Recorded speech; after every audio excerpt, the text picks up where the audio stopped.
Welcome back to r/neighbors from hell, where people share stories about their crazy neighbors. And if you're new to my channel, please don't forget to subscribe to join our amazing community. And without any further ado, let's dive right into the stories. This one is titled My Neighbor, the Kool-Aid Man. I used to have a lovely little studio apartment in the heart of a really trendy neighborhood for an absolute steal of a price. Everything about this little apartment was incredible. It was clean, it was warm in the winter, cool in the summer, no one could see inside my windows, absolutely lovely. My first year there went off without a hitch. I was so thrilled that I had renewed my lease for another year. Things started to go downhill when the new tenant above me moved in. It started with my upstairs neighbor UN moving furniture across the room late at night. I didn't think much of it as they had just recently moved in and probably wanted to make things just right. I get it, I've been there. And sure, it is a little bit unreasonable to be doing it at 11:30 p.m. when your neighbor has to be up at 5 a.m, but it is fine. I'm not a terribly unreasonable person myself. A few months had passed and honestly, I had become used to the moving of furniture late at night. I had come home from visiting my parents for a few days and UN was having a party. Cool, it is only about 6 p.m. I'm supposed to be heading out in a few to go see a show with my boyfriend. However, things seemed to be getting a little rowdy upstairs as the sound of excited screaming for a particular song rose up and the jumping around was causing my windows to shake in its frame. I texted our concierge with my concerns and did not get a reply. I chose to stay home as I was worried the window would shatter from their jumping and my cats would escape. The noise lasted until maybe 1:30 a.m. before I had called the cops as the concierge had not responded to my text messages. I assumed they had a friend leaving as the police arrived and had warned them because they quieted down rather quickly. Another few months later, UN started leaving their TV on at full volume throughout the night. We live in tiny studio apartments. You don't need your TV to be on full blast. I don't need to hear whatever you are watching. I had texted the concierge about it, but again, no reply. Note, my concierge and I had a very good rapport and he often fixed things incredibly quick for me. I had gone upstairs to knock on the door because it was nearing 3 a.m. with the TV up full blast. No matter how hard I tried to knock, their TV was up far too loud for them to hear me. I sighed and retreated back to my bed with my boyfriend, throwing on my headphones to hopefully drown out the noise. It was maybe a few weeks after the previous encounter with UN when he had the TV up incredibly loud again, but this time with the addition of laughter, stomping and moving furniture about. It was nearing 1 a.m. with all this noise, so I had gone up to knock on the door again, as snacking the ceiling with the broom was not working. To my surprise, someone answered. I had told them that they needed to quiet down and their noise level was absolutely unacceptable and they apologized and seemed genuinely remorseful. At least it seemed that was until the little jerk winked at me. Gross. To their credit though, he did quiet down and I was able to get at least some sleep before work. The piece de resistance of this neighbor, the story to end all stories, my neighbor the Kool-Aid Man. By this point in time I had been recording all instances of unreasonable noise levels from UN for nearly 2 months per request of the concierge. He was trying to either evict him or keep his lease from being renewed. I had spoken with the lovely lady across the hall from me and she had complained about him as well, lamenting for the old man above her who could hear all the noise despite being deaf. Now this particular week I was on vacation and my best friend was in town to visit me, so we were up late playing video games together because what else do two young nerdy adults do on a Wednesday night? It was about 3 a.m. by the time we went to bed. That was when it started. The obvious clanging that could only mean one thing. At first this did not bother us, oh no, it wasn't until we heard "oh yeah" from an obviously male voice through the ceiling. We were mortified as it continued. It went on for probably about 30 more seconds, but it felt like an eternity for my friend and I until I managed to come to my senses and shout for them to shut the hell up, which apparently worked. My friend and I still cringe whenever someone says "oh yeah," even as a question. Bonus story, I had to leave the apartment building mid-April 2020 and my landlord was kind enough to let me out of my lease early as I had lost my job right before lockdowns hit. Our restrictions began mostly in March, mostly restricting households to small bubbles. UN decided to have a party a few nights before my moving date, which was not allowed with the lockdowns bylaws, so as a final hoorah, I called the cops about his illegal gathering, and I think he finally got that ticket because in my final week there, I did not hear a thing.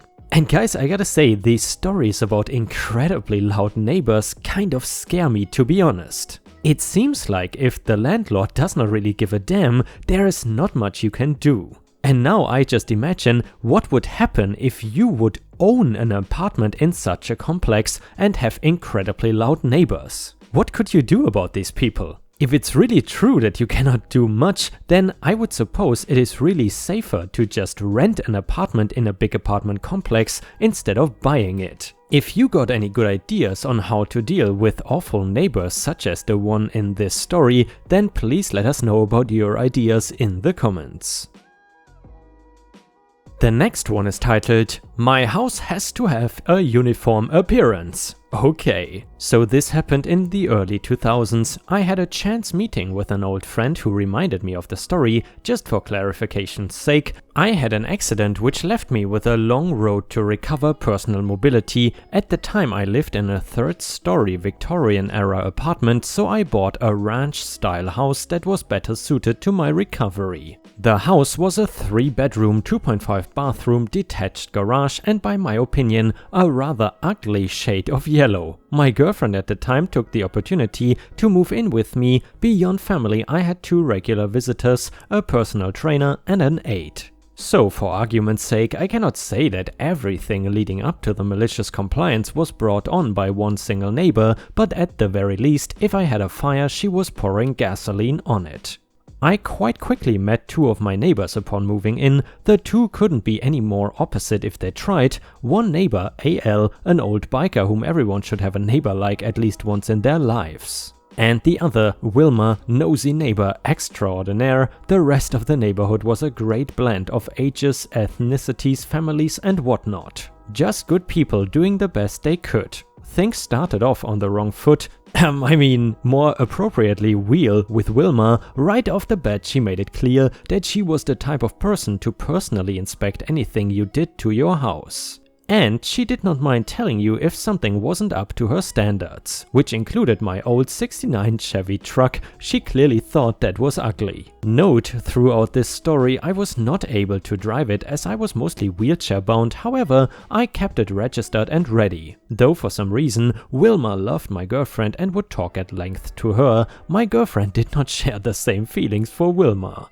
AL, on the other hand, being a gearhead, quickly decided that I was his new best friend. Looking back, I am glad AL was there. I'm not sure I ever told him, but he definitely had a way to pick me up on even my worst days. Anyways, problems mounted fairly quickly. I had hired a contractor to make some modifications to the house and we were nearly constantly hit with inspections and stop work orders. It was clear that someone was complaining and more often than not Wilma seemed to be in the know about what the inspection was for. I remember one day my contractor calling the police because she was constantly on site and butting in. After that day she would stand on the sidewalk watching everything. Shortly after construction ended came rumors that I was cheating on my girlfriend. Nikki, my aide, was by most accounts a very attractive woman, but I was not her type. To be blunt, no guy was. Then came rumors that I was having a gay affair. To be frank, I don't know who or what buff Biff, my trainer and physical therapy guy, was into.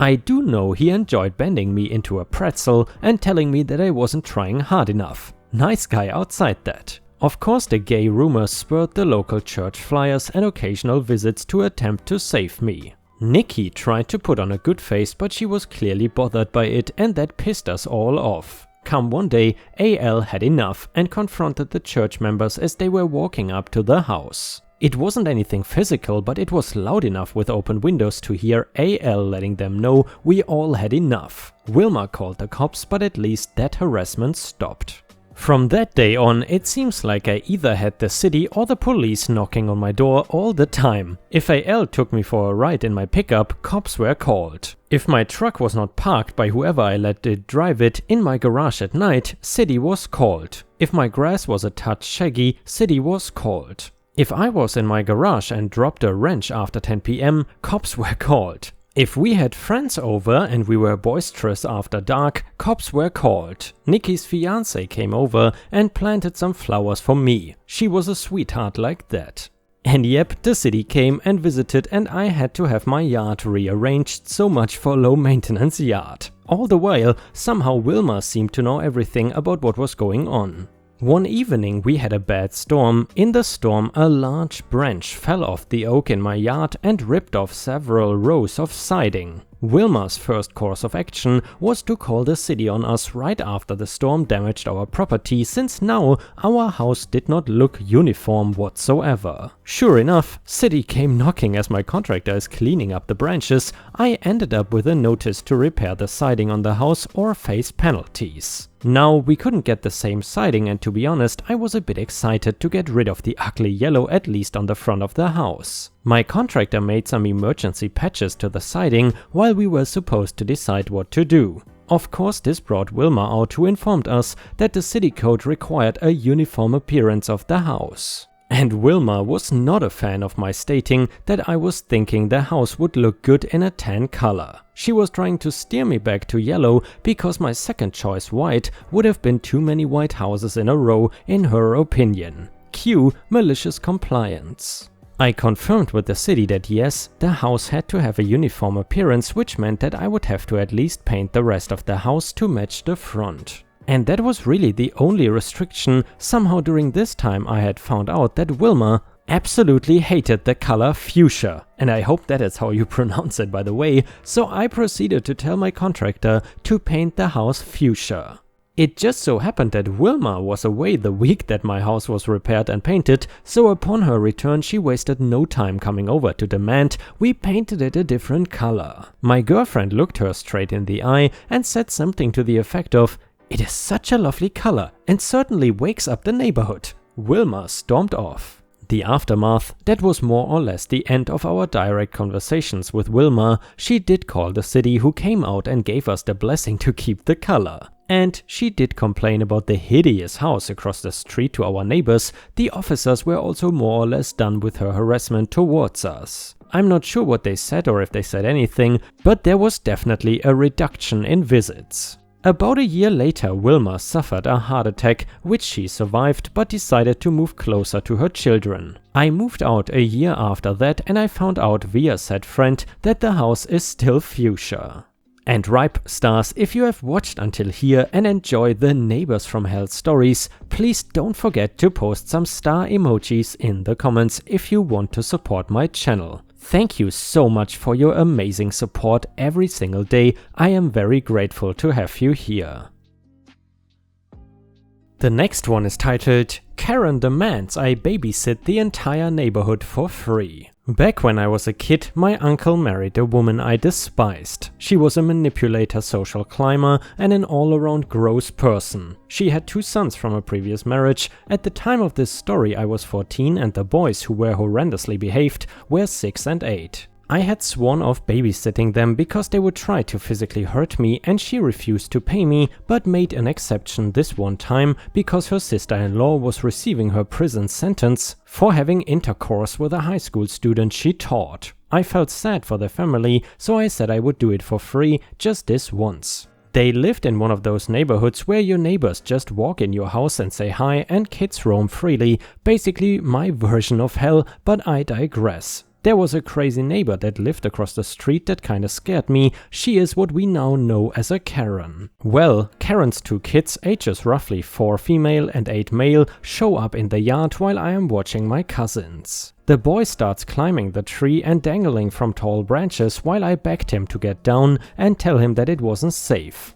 I knew Karen enough to know if he fell out of the tree, I was going to get it. The boy refused and climbed higher and higher, so I said he needed to go home, but he wouldn't. I said fine, but my cousins and I were going in because I would not be responsible. He tried to follow us in and I had to lock the doors. About 15 minutes later, Karen comes pounding on the door screaming at me to get out there. So I go out, afraid the boy had gone back in the tree and hurt himself, but no, she was livid I wouldn't babysit her kids. She got right in my face to the point I could smell the box wine on her breath and screamed how if one neighbor has a babysitter, the whole neighborhood has one, and that is how things are done there.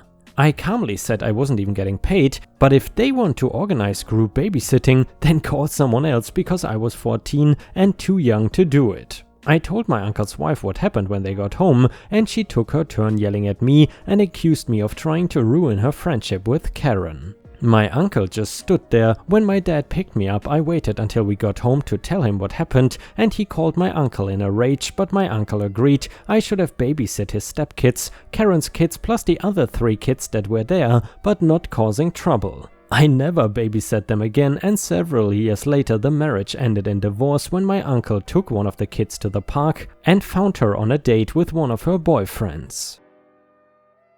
And the next one is a little bonus story, not about neighbors whatsoever, but it was posted by user Heart of Dreams and it is titled A Military Response to a Murderer.